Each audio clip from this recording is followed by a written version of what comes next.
Just a few hours ago at the height of this storm. Rain so heavy you can see it moving in sheets, sometimes sideways, trees bending dramatically, people running for cover as the weather intensified.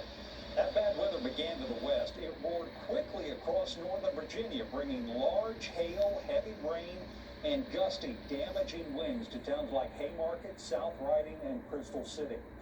They then moved into D.C. and Maryland. Down trees, even sparking wires made it tough to get around this evening in neighborhoods there like Chevy Chase and Bethesda. Right now, you've got power, but tens of thousands of your neighbors are still without and in the dark. Pepco is reporting 42,000 outages. Dominion has 17,000, and BGE is working to restore power to more than 12,000 customers. The hardest hit neighborhoods appear to be in the Maryland suburbs.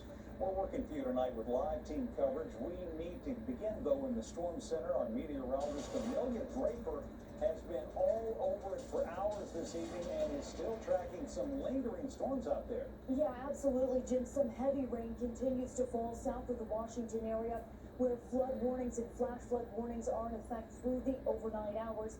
Take a look here on Storm Team 4 radar. Heavy rain continues to impact parts of Orange, Culpeper, Spotsylvania, Stafford, and southern Fauquier counties. Especially right now, Orange, you're under a flash flood warning for the next few hours. It's estimated that this storm system has dropped 2 to 3 inches of rain and could drop another 1 to 2. Now here in Washington, we might get nipped with a little bit more rain, but it's really southern Maryland that could see some additional showers as we head through the overnight hours. Here are the storm reports. Coming into the area, you can just see all of these little dots. I have this on a time lapse here. As the storm started to move through during the afternoon hours, we continue to track a lot of reports coming in, even at this hour, of down trees, down power lines across the area, Jim.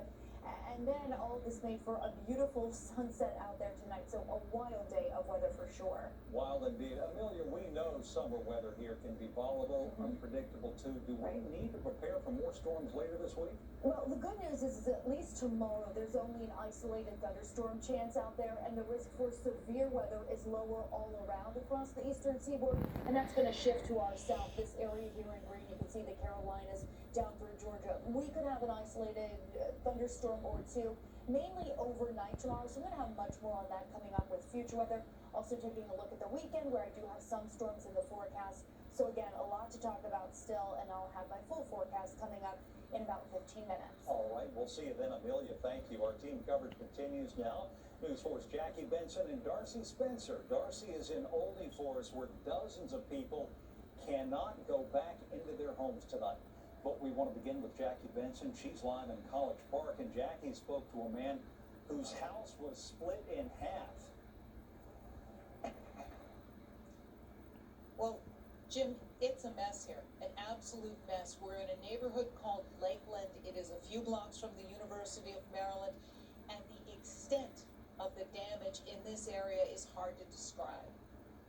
We weren't home. Our roommate was home, and he texted us, like the tree fell on the house and that the house completely destroyed. 2 roommates fought their way through downed trees on Lakeland Road near the University of Maryland, only to find their house looking like this.